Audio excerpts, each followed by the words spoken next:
life, there is hope. Thank you.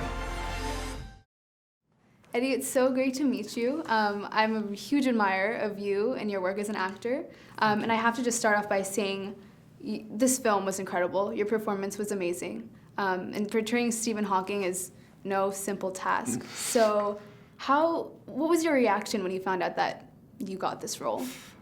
Well, first, thank you. That was really generous. The first reaction when I chased the role pretty hard. When I read this script, I hadn't realized, I just couldn't believe that there was this story behind this man who is so famous, and that I had no idea that there was this entire history behind him. And so I chased pretty hard for it, and then when I got it, you always get this little moment of ecstatic joy when you get a part. And then normally it takes a week or two before it kicks in that you actually have to do it, and it feels a bit, suddenly you realise you've got to step up. And this time it was the shortest time ever. I think it lasted under a second before I started feeling that sick feeling of actually knowing that you've got to go and do it.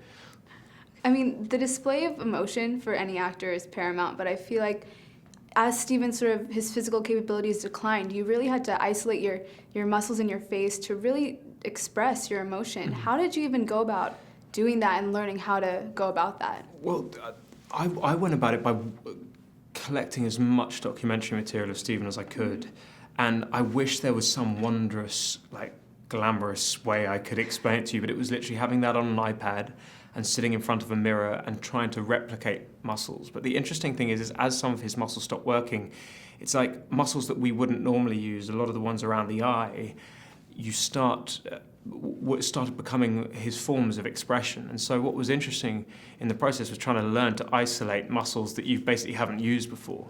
One of the lovely things about it being a film was, of course, film can get close and can see those things. So.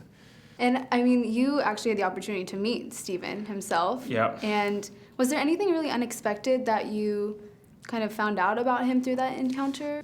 I mean, what was weird as I was driving to meet Stephen is I suddenly thought, God, despite having watched everything, I have no idea what to expect or how I will feel.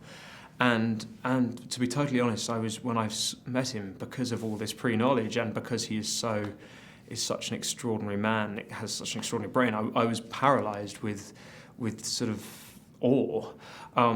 But things that I gleaned from that meeting, I mean, he was very specific about some things, about talking about how his voice had been slurred before he had the tracheotomy, and that was something that I took back to the producers and the director and made sure that we added into the film. But also, he's just so funny. He's just incredibly upbeat, incredibly perceptive, doesn't miss a beat. He's got and so those were all qualities that I then took into the filming, or tried to sort of emulate. Absolutely. While I was watching you in this film, I was amazed at just the physicality that you had to really embody, just the poses and positions that you had to hold for extended periods of time. I mean, what was it like sort of breathing in and out between takes when you were just in those positions and then had to come out and come back again? What was interesting, actually, saying breathing in and out, I suppose he declines, breath and how quickly you blink and how quickly your eyes move all became things that I was trying to monitor and control. So even though it looks like you're being very still, actually I would end up sweating profusely whilst doing it. But the answer was, I suppose it was at moments uncomfortable, but